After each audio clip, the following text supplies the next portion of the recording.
Livro Paramahansa Yogananda, a autobiografia de um yogi contemporâneo. Capítulo 16. Mais esperto que os astros.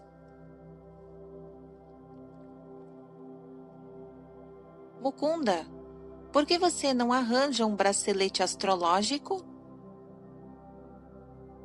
Deveria usá-lo, mestre. Não creio em astrologia. Não é questão de crença.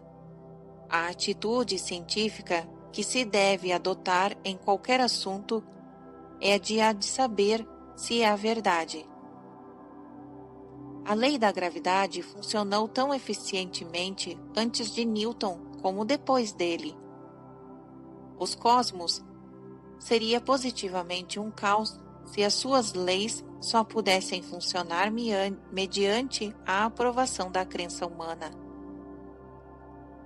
Os charlatões trouxeram a antiquíssima ciência estelar a seu descrédito atual, tanto matematicamente como fisiologicamente. A astrologia é muito vasta para ser abarcada corretamente, salvo por homens de profundo entendimento.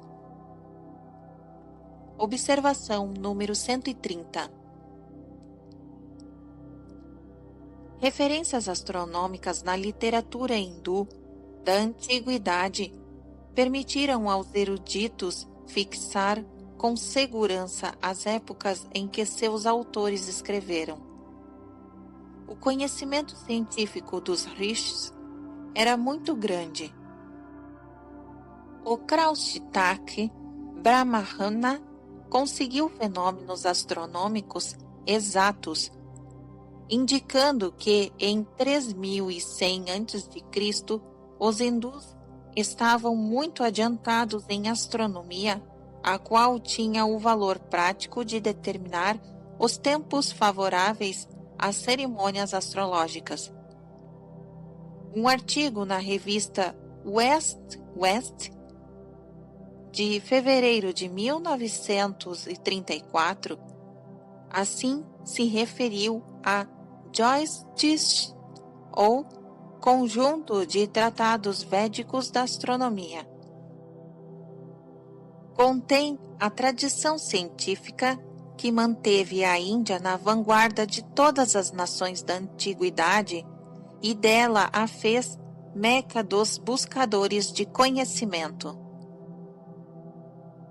Brahmagupta, um dos livros de obliquidade da eclíptica, a forma esférica da Terra, a luz refletida da Lua, o movimento diário da rotação da Terra em redor de seu eixo, a presença de estrelas fixas na Via Láctea e a lei da gravitação e outros fatos científicos que só vieram à luz para o mundo ocidental no tempo de Copérnico e de Newton.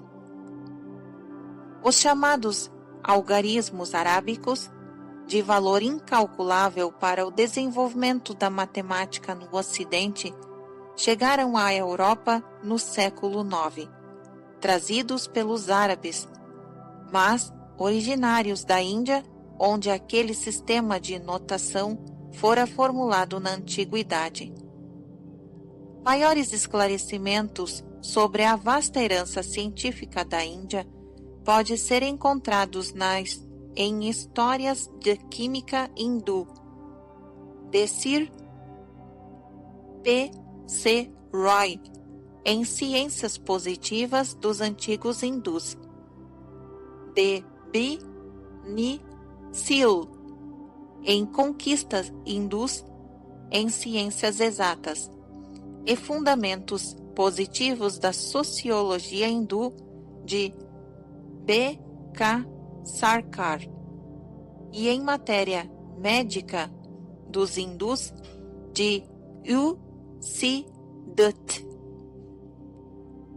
Fim da observação número 130, continuação da narrativa. Se os ignorantes leem erradamente o céu e ali enxergam rabiscos em vez de uma escrita, isso é de se esperar neste mundo imperfeito. Não se deve prescindir da sabedoria ao dispensar os pretensos sábios. E meu guru continuou: todas as partes do mundo criado estão ligados entre si e permutam suas influências. O ritmo equilibrado do universo tem sua raiz na reciprocidade. O homem, em seu aspecto mortal, tem de combater dois grupos de forças. Primeiro, os tumultos internos do ser, causados pela mistura da terra, água, fogo e ar, e elementos etéreos. Segundo, os poderes externos e desintegradores da natureza. Enquanto o homem luta com sua mortalidade, ele é afetado por miríades de mutações do céu e da terra. Astrologia é o estudo das reações do homem aos estímulos planetários. Os astros não têm qualquer benevolência ou aversão consciente. Eles meramente enviam radiações positivas ou negativas. Por si só, não ajudam nem prejudicam a humanidade, mas oferecem um canal lícito para que se manifeste o equilíbrio das causas e efeitos que no passado cada homem pôs em movimento. Uma criança nasce no dia e hora exatos em que os raios celestes estão em harmonia matemática com seu karma individual. Seu horóscopo é um retrato desafiante, revelando seu passado inalterável e os resultados prováveis de seu futuro. Corretamente, porém, o mapa natalício só pode ser interpretado por homens de sabedoria intuitiva. Estes são poucos. A mensagem audaz e heraldicalmente proclamada através dos céus, no momento do nascimento, não tem a intenção de dar ênfase ao destino, o resultado do bem e do mal pretéritos, mas o de despertar a vontade humana de escapar de seu cativeiro universal. O que o homem fez, ele pode desfazer. Ninguém, além dele mesmo, foi o instigador das causas cujos efeitos agora prevalecem em sua vida. Ele pode transcender qualquer limitação, em primeiro lugar, porque a criou com as próprias ações, e em segundo lugar, porque possui recursos espirituais que não estão sujeitos à pressão planetária. O medo supersticioso à astrologia produz autômatos dependentes como escravos de guia mecânica. O homem sábio derrota seus planetas, isto é, seu passado, transferindo sua fidelidade da criação do Criador. Quanto mais efetua sua unidade com o espírito, menos pode ser dominado pela matéria. A alma é sempre livre, é imortal, porque não tem nascimento. Não pode ser regida pelos astros. O homem é uma alma e tem um corpo. Quando situa apropriadamente o seu senso de identidade, deixa para trás todos os padrões compulsórios. Enquanto permanecer confuso em seu estado ordinário de amnésia espiritual, experimentará os grilhões insidiosos da lei do ambiente. Deus é harmonia. O devoto que com ele sintoniza nunca realiza uma ação errônea. Suas atividades concordarão com o cronômetro natural e exato da lei astrológica. Após a meditação e a prece profundas, ele está em contato com sua consciência divina. Não há poder maior que esta proteção interior. Então, querido mestre, por que deseja que eu use uma pulseira astrológica? Arrisquei esta pergunta depois de um longo silêncio. Eu tentara assimilar a nobre exposição de Sir Yuxterhar, a qual continha ideias muito novas para mim. Só quando um viajante atingiu sua mente é que se justifica o abandono de seus mapas. Durante a jornada, ele se aproveita de qualquer atalho conveniente. Os rishis antigos descobriram muitos meios de encurtar o período de exílio do homem no mundo ilusório. Existem certas engrenagens na lei do karma que podem ser habilmente ajustadas pelos dedos da sabedoria. Todos os males humanos se originam de alguma transgressão da lei universal. As Escrituras salientam que o homem deve satisfazer as leis da natureza sem descrever simultaneamente da onipotência divina. Ele deveria dizer: Senhor, confio em ti e sei que tu me podes ajudar, mas envidarei todos os esforços para reparar qualquer mal que tenha cometido. Por uma série de meios, pela prece, pelo poder da vontade, pela meditação, pela consulta aos santos, pelo uso de braceletes astrológicos ou efeitos adversos do passado, podem ser diminuídos ou anulados. Semelhante a uma casa que pode ser equipada com um para-raios de cobre para absorver a descarga do relâmpago, o templo do corpo se beneficia com certas proteções.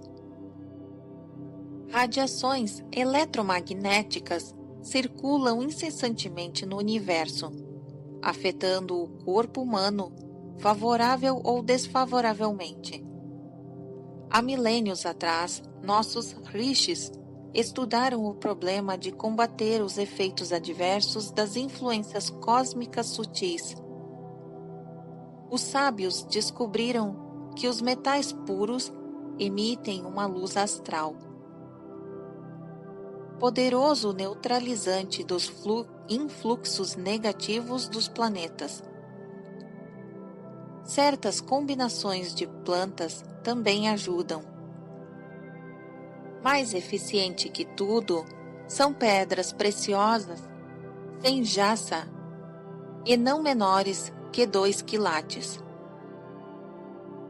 O emprego preventivo da astrologia raras vezes foi objeto de estudos sérios fora da Índia. Um fato pouco conhecido é que joias e misturas de plantas, embora sejam de espécie recomendada, só têm valor se apresentarem o peso requerido e se o agente terapêutico for usado em contato com a pele. Senhor, seguirei seu conselho sem dúvida e comprarei um bracelete. Estou intrigado com a ideia de burlar um planeta. Para propósitos gerais, aconselho o uso de um bracelete feito de ouro, prata e cobre. Mas, para um propósito específico, mero, que mande fazer um de prata e chumbo. Sir Yuxterhar acrescentou cuidadosamente outras instruções. Guruji, Que propósito específico é esse? Os astros estão prestes a manifestar um interesse inamistoso por você, Mukunda. Não tenha medo.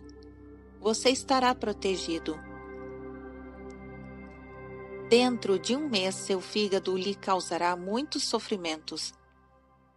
A duração da doença está fixada em 6 meses, mas o uso de seu bracelete astrológico encurtará o período para 24 dias. Procurei meu joalheiro no dia seguinte e logo passei a usar o bracelete. Minha saúde era ótima. A predição do mestre esvaiu-se de minha mente. Ele deixou Sarampore para visitar Benares. 30 dias após nossa conversação, senti uma dor repentina na região do fígado. As semanas seguintes foram um pesadelo de tortura e martírios. Relutando em perturbar meu guru, pensei que suportaria valentemente minha prova sozinho. 23 dias de suplício, porém, debilitaram minha resolução. Tomei o trem para Benares. Ali, Sir Yuxterhar cumprimentou-me com inusitado calor, mas não me deu oportunidade de lhe contar meus infortúnios em particular. Muitos devotos visitaram o mestre nesse dia, unicamente pelo darshan. Observação número 131. Darshan, a bênção que flui para o discípulo, a simples contemplação do guru. Fim da observação número 131, continuação da narrativa.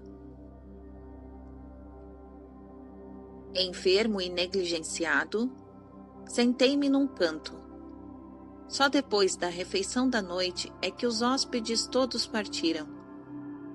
Meu guru chamou-me à sacada octagonal da casa. Você deve ter vindo por causa de sua doença do fígado. Sir Yuxterhar desviava de mim os seus olhos. Ele caminhava de um lado para o outro, às vezes interceptando o luar. Deixe-me ver. Você está doente há 24 dias, não é assim? Sim, senhor.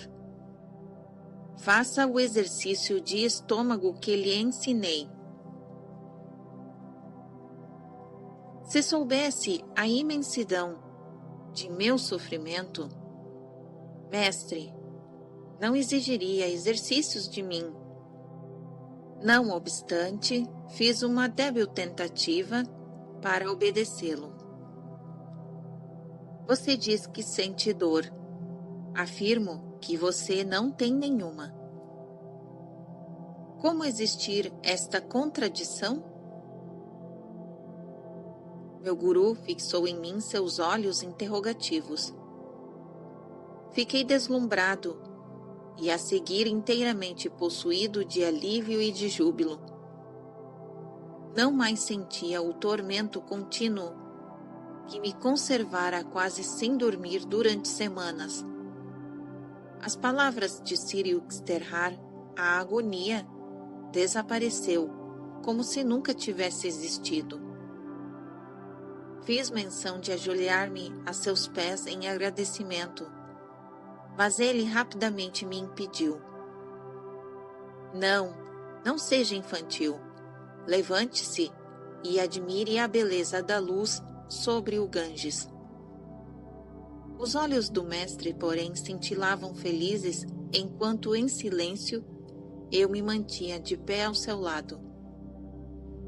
Compreendi por sua atitude que ele desejava que eu sentisse não ter sido ele, mas Deus quem me curara. Até hoje, uso o pesado bracelete de prata e chumbo, um momento daquele dia, de um tempo distante, e sempre evocando com carinho quando mais uma vez descobri estar vivendo com um personagem verdadeiramente sobre-humano. Em ocasiões posteriores, ao trazer meus amigos a Siriusthar para que os curassem, ele invariavelmente recomendava joias ou o bracelete, enaltecendo seu uso com um ato de sabedoria astrológica. Observação número 132. Veremos sobre isso no capítulo 25. Continuação da narrativa. Eu tinha preconceitos contra a astrologia desde a infância, em parte porque observara que muitas pessoas se prendem a ela servilmente, e em parte devido a uma predição feita pelo astrólogo de minha família. 3 vezes casará, ficando viúvo 2 vezes. Preocupado com o assunto, demorei-me a pensar sobre ele, sentindo-me igual a uma cabra à espera do sacrifício diante do altar de um tríplice matrimônio. Você terá de se resignar ao seu destino, comentou meu irmão Ananta. Seu horóscopo escrito predisse corretamente que você fugiria de casa para o Himalaia na meninice, mas que o forçariam a voltar à previsão de seus casamentos tende também a resultar certa. Tive certa noite a clara intuição de que a profecia era inteiramente falsa.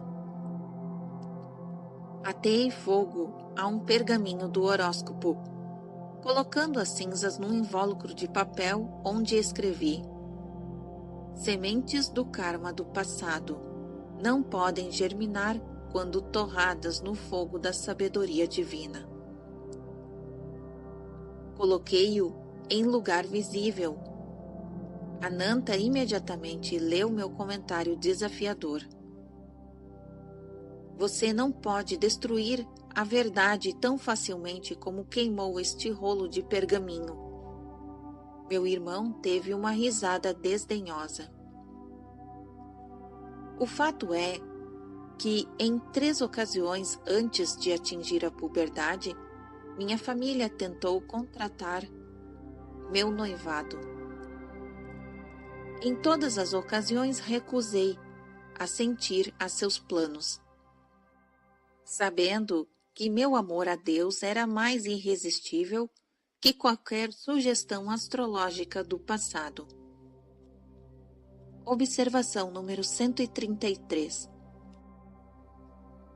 Uma das jovens escolhidas por minha família como possível noiva para mim, casou-se mais tarde com meu primo, Prabhas Chandra Ghosh, vice-presidente do Yogoda Satsanga Society of India, filiada à SRF de Los Angeles. Continuação da narrativa. Quanto mais profunda é a experiência direta que um homem tem de Deus, mais ele exerce influência sobre o universo inteiro por suas vibrações espirituais sutis, e menos o afeta o fluxo dos fenômenos. Estas inspiradoras palavras do mestre retornavam com frequência à minha mente. Em algumas ocasiões, eu disse aos astrólogos que selecionassem os meus piores períodos de acordo com as indicações planetárias, pois, ainda assim, levaria a termo qualquer tarefa que me impusesse a mim mesmo. É verdade que meu sucesso e tais épocas foi procedido por dificuldades extraordinárias. Minha convicção, entretanto, sempre foi justificada, a fé na proteção divina e o uso correto da vontade conferida por Deus ao homem são forças poderosas que as influências provindas do firmamento. Vim a compreender que a inscrição dos astros à hora do nascimento não significa que o homem seja um fantoche de seu passado. A mensagem deles é, antes um acicate ao orgulho, o próprio céu procura despertar o propósito humano de ser livre de toda limitação. Deus criou cada homem como alma, dotado de individualidade e, portanto, essencial à estrutura do universo, seja no papel temporário de coluna ou de parasita. Sua liberdade é final e imediata, se assim o quiser. Não depende de vitórias externas, mas internas. Sir Yuxterhar descobriu a aplicação matemática à nossa era atual, de um ciclo equinocial de 2.400 anos. Observação número 134. Estes ciclos são explicados na primeira parte do livro de Sir Yuxterhar, A Ciência Sagrada, edição de SRF Los Angeles. Continuação da narrativa. O ciclo divide-se em um arco ascendente e outro descendente, cada um com 12.000 anos. Cada arco abrange 4 yugas ou idades chamadas Kafi, Dwapara, Treta e Satya. Meu guru determinou por vários cálculos que o último, Kali Yuga, 500 anos depois de Cristo. A Idade de Ferro, com a duração de 1.200 anos. Foi um período de materialismo. Terminou cerca de 1.700 anos depois de Cristo. Esse ano deu início ao Dwapara Yuga, uma etapa de 2.400 anos de desenvolvimento elétrico e atômico. A época do telégrafo, rádio, aviões e outros anuladores do espaço. Trem Yuga, Idade de Prata, de 3.600 anos, começará em 4.100 de nossa era. Este período se concretizará pelo conhecimento generalizado das comunicações telepáticas e de outros aniquiladores do tempo. Durante os 4.800 anos de Satya Yuga, última época no arco ascendente da inteligência do homem, estando supremamente desenvolvida, trabalhará em harmonia com o plano divino. Um arco descendente de 1.200 anos a iniciar-se com a Idade de Ouro descendente de 4.800 anos, principiará então para o mundo em 12.500 AD. O homem gradualmente mergulhará na ignorância. Estes ciclos são as rodas eternas de Mava, os contrastes e relatividades de mundos e fenômenos. Observação número 135. As escrituras hindus situam a época atual do mundo dentro de Kali Yuga, de um ciclo universal incomparavelmente mais longo que o simples ciclo equinocial de 24.000 anos, a que Siri Uxterhar se refere. O ciclo universal das Escrituras tem a extensão de 4 bilhões e 300 milhões de anos e equivale a um dia de criação ou o tempo de uma vida atribuído ao nosso sistema planetário em sua forma presente. Estas vastas cifras, calculadas pelos rishis, baseia-se na relação entre a duração do ano solar e um múltiplo de π, em relação entre a conferência e o diâmetro do círculo.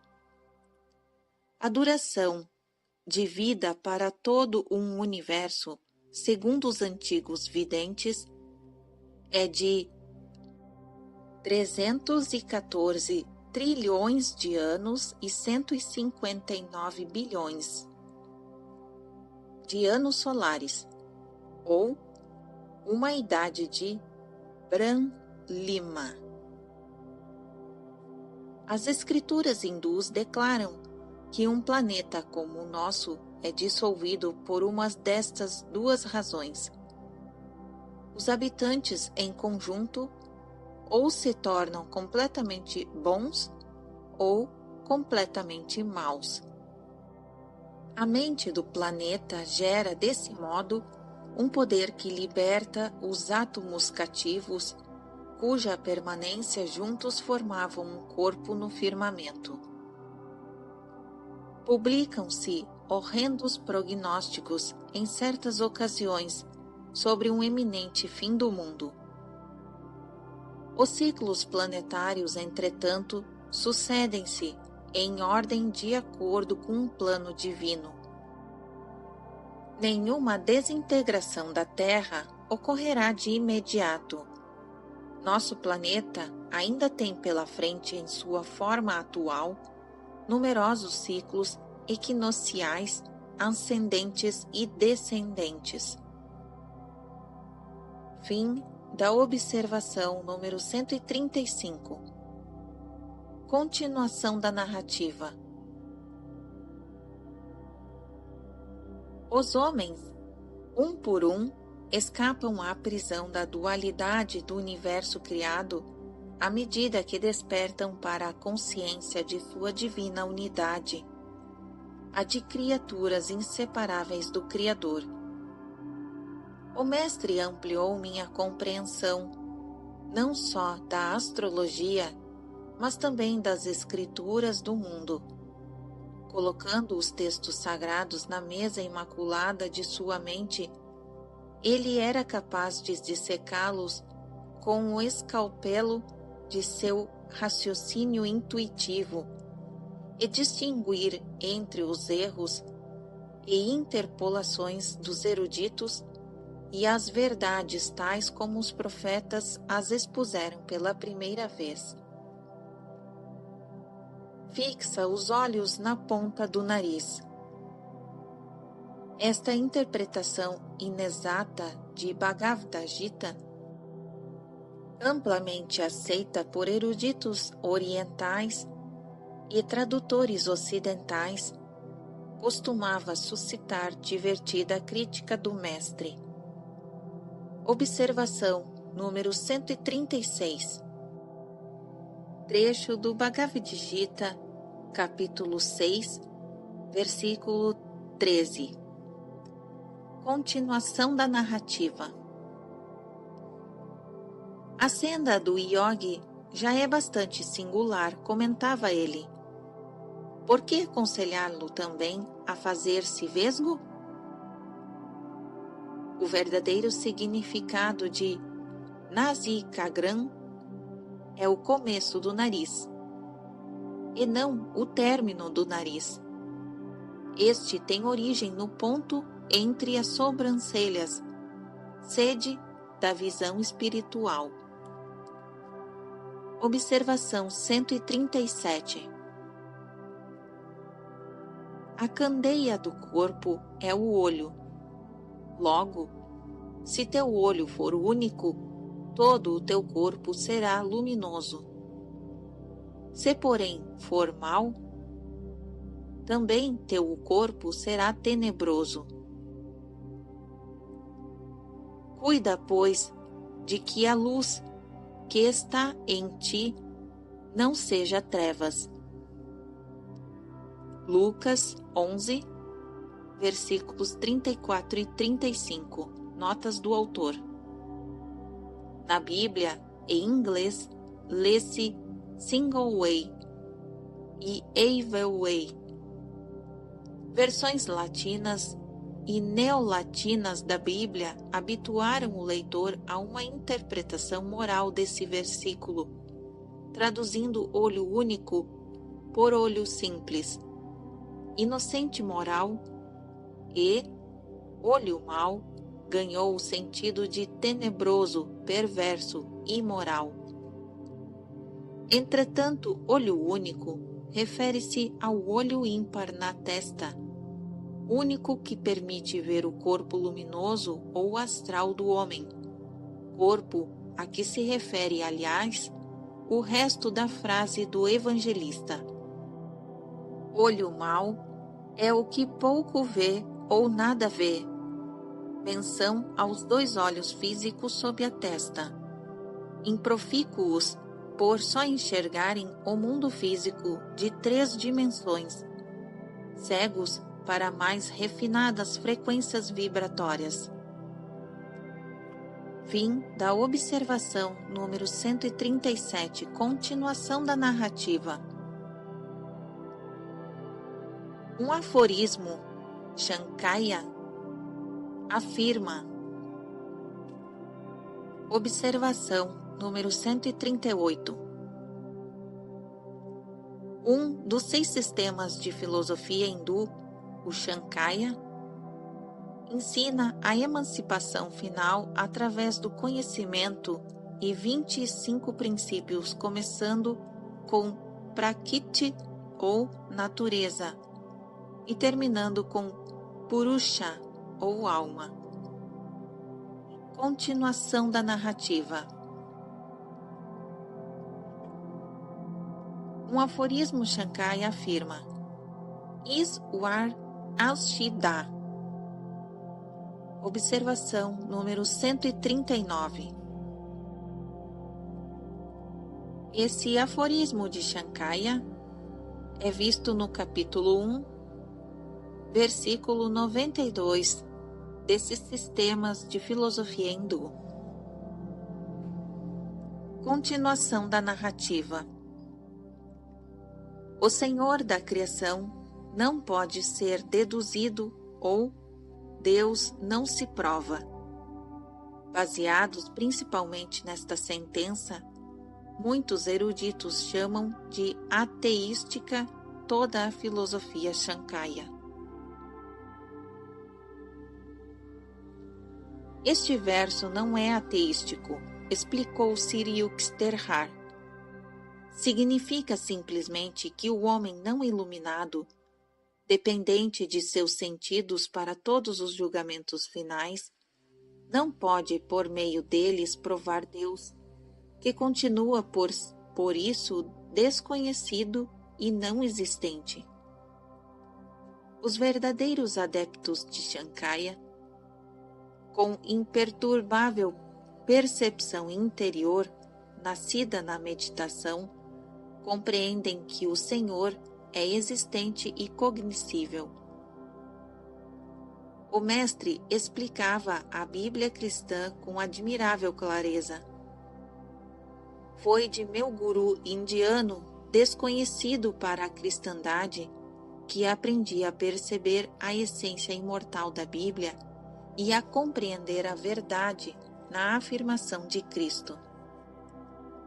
Certamente a mais emocionante e intransigente que já se pronunciou. Passarão o céu e a terra, mas minhas palavras não passarão. Observação número 140. trecho da Bíblia em Mateus, capítulo 24, versículo 35. Continuação da narrativa. Os grandes mestres da Índia modelam suas vidas pelos mesmos ideais divinos que animaram Jesus. Estes homens pertencem à proclamada família. Quem fizer a vontade de meu Pai, que está no céu, é meu irmão, minha irmã, minha mãe. Observação número 141. Passagem da Bíblia em Mateus, capítulo 12, versículo 50. Continuação da narrativa. Se preservardes em minha palavra, salientou o Cristo, então sereis meus discípulos e conhecereis a verdade, e a verdade vos libertará.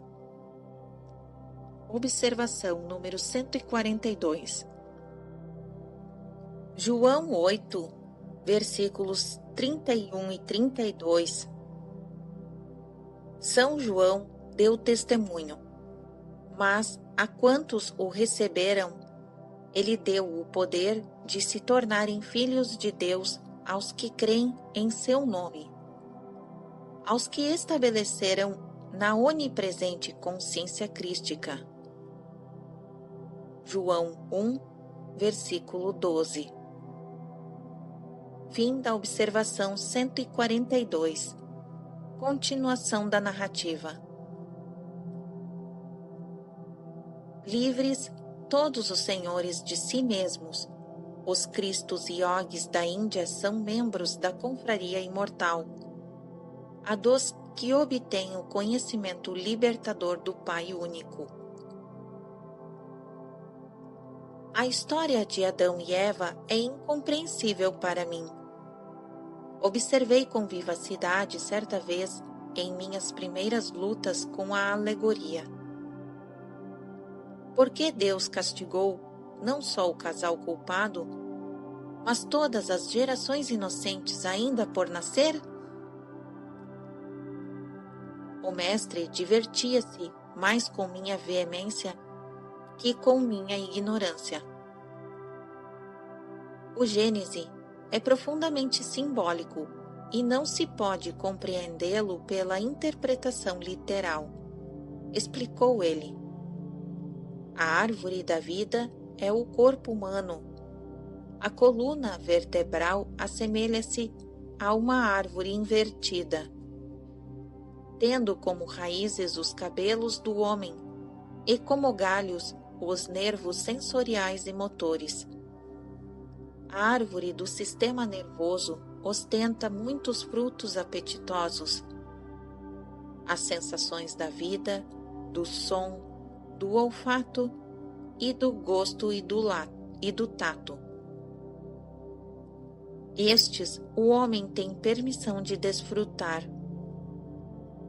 mas lhe foi proibida a experiência do sexo.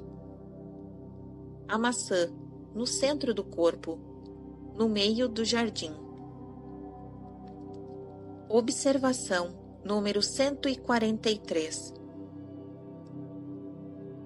Podemos comer os frutos da árvore do jardim, mas do fruto da árvore que está no meio do jardim, Deus disse: não comereis dele, nem o tocareis, senão morrereis. Gênesis 3, versículos 2 e 3. Fim da observação 143. Continuação da narrativa. A serpente representa a energia enrolada na base da espinha, a que estimula os nervos sexuais. Adão é a razão, Eva é o sentimento. Quando o impulso sexual subjuga a emoção ou a consciência de Eva em qualquer ser humano, sua razão ou Adão também sucumbe. Observação número 144. A mulher que me deste por companheira deu-me da árvore e eu comi. A mulher disse: a serpente me enganou e eu comi. Gênesis 3, versículos 12 e 13. Fim da observação 144, continuação da narrativa. Deus criou a espécie humana, materializando os corpos do homem e da mulher pela potência de sua vontade. Ele dotou a nova espécie com o poder de criar filhos de identidade, maneira imaculada ou divina. Observação 145. Assim, Deus criou o homem à sua própria imagem. A imagem de Deus o criou. Criou os homens e mulher. E Deus os abençoou e lhes disse: crescei e multiplicai-vos, e povoai a terra, e dominai-a. Gênesis 1, versículos 27 e 28. Fim da observação 145. Continuação da narrativa. Até ali, ao manifestar como alma individualizada, Deus se limitara aos animais rígidos pelo instinto e desprovidos das potencialidades da razão plena. Então fez os primeiros corpos humanos, simbolicamente chamados Adão e Eva. Para estes corpos, a fim de prosseguirem vantajosamente na evolução ascensional, ele transferiu as almas ou a essência divina de 2 animais. Observação 146. E o Senhor Deus formou o homem do barro da terra e soprou-lhe às narinas o hálito da vida. E o homem tornou-se uma alma vivente. Gênesis 2, versículo 7. Fim da observação 146. Continuação na narrativa. Em Adão, ou homem, a razão predominou.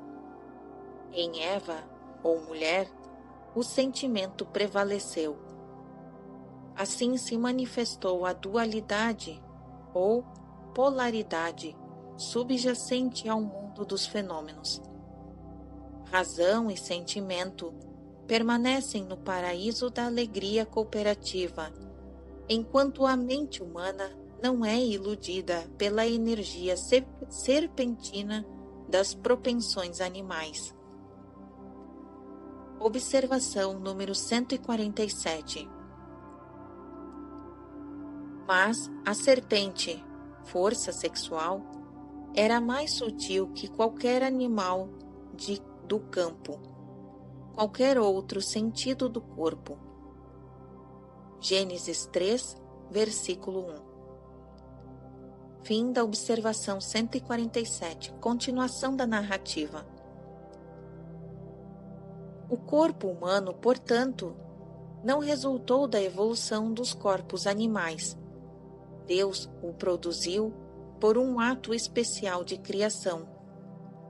As formas animais eram muito rudes para expressar a divindade em plenitude, semente ao homem e à mulher. Desde a sua origem, foram conferindo centros ocultos na espinha e o lótus de 1000 pétalas potencialmente onisciente no cérebro. Deus, ou a consciência divina presente no interior do primeiro casal criado, aconselhou-os a fruir de todas as formas de sensibilidade, com uma exceção, as sensações sexuais. Estas foram proibidas a fim de que a humanidade não se enredasse no método animal inferior de procriação. A advertência para que não reavivassem memórias bestiais arquivadas no subconsciente passou desapercebida. Voltando atrás, a forma de reprodução dos seres brutos, Adão e Eva conheceram a queda do estado de alegria celeste que era próprio do homem perfeito em sua origem.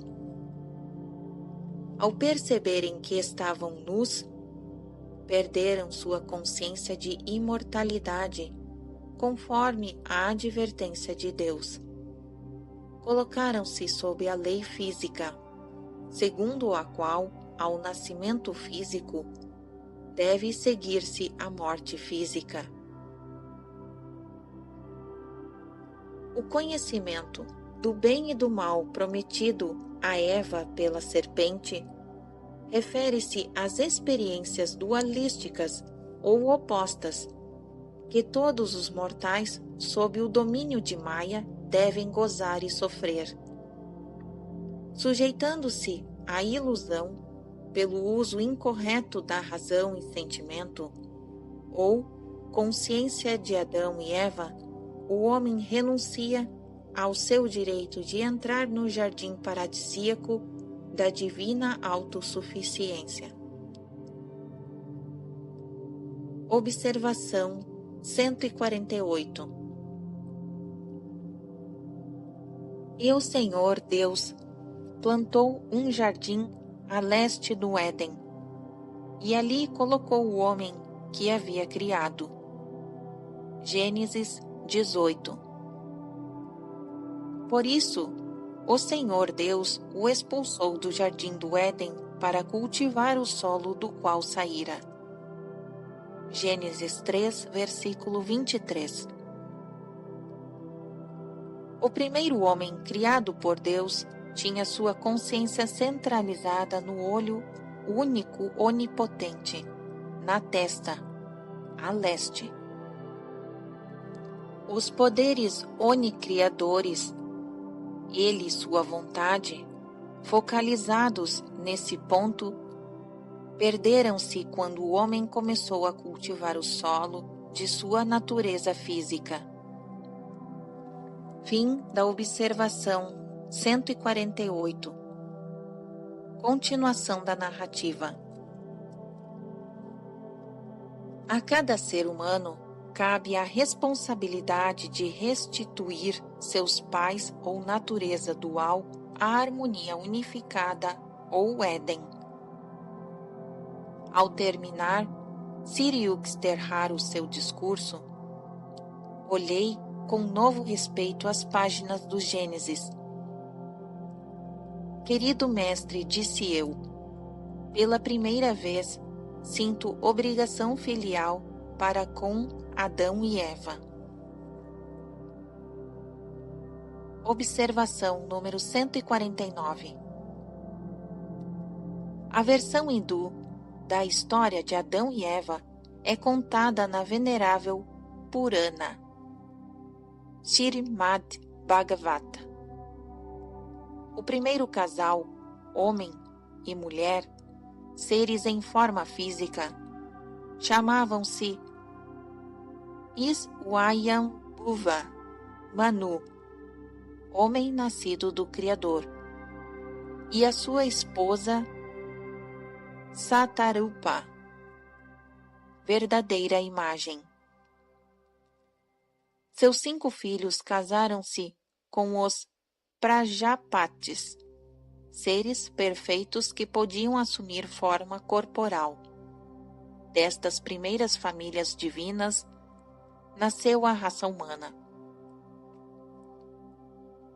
Nunca, no Oriente ou no Ocidente, ouvi alguém explicar as escrituras cristãs com tão profunda percepção interna como Siriuxterrar.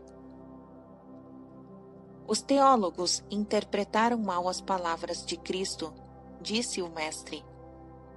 Em tais passagens, como eu sou o caminho, a verdade e a vida. Ninguém vem ao Pai senão por mim. João 14, versículo 6. Jesus jamais disse que ele era o único Filho de Deus, e sim que nenhum homem pode atingir o absoluto acima de qualificações. O Pai transcende além da criação. Antes de manifestar o Filho ou consciência crística atuante dentro da criação.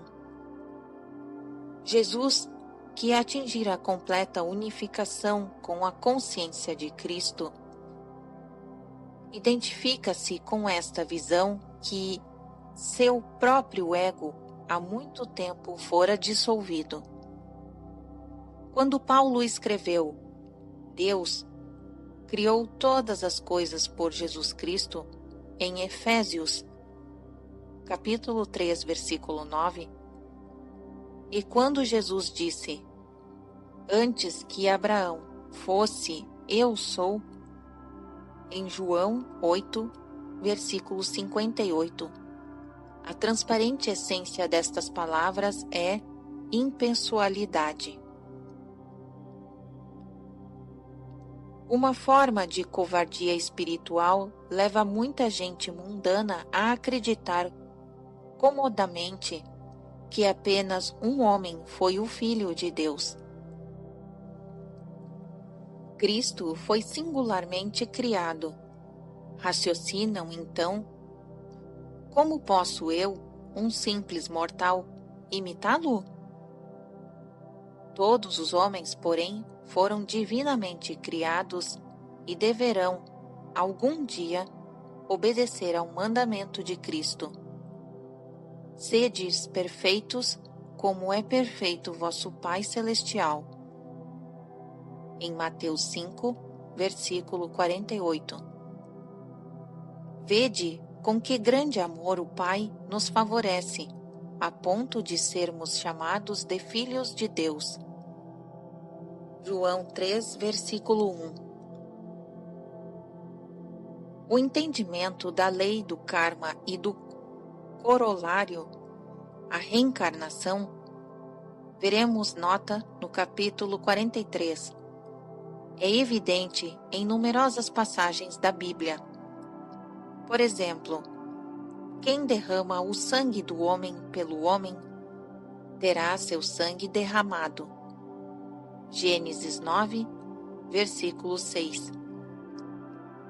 Se todo assassino deve, por sua vez, ser morto pelo homem, o processo reversivo exige, obviamente, em muitos casos, mais de uma vida.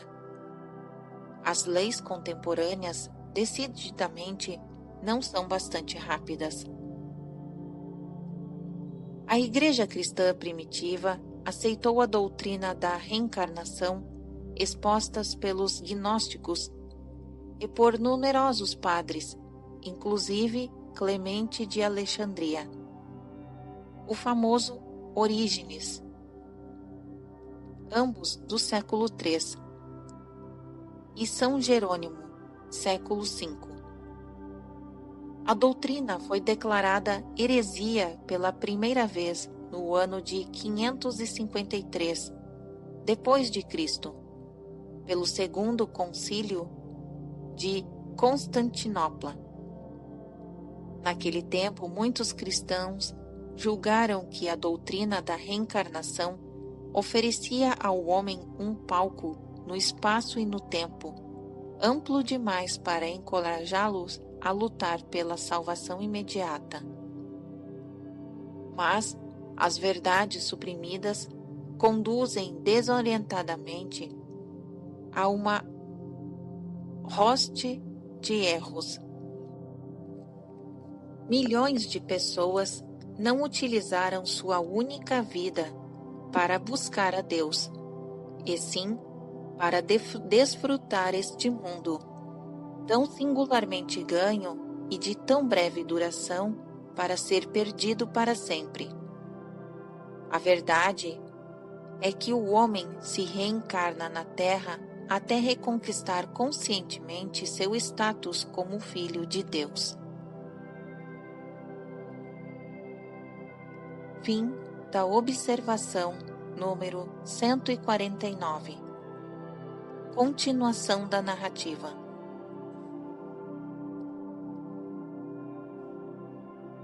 Fim do capítulo 16.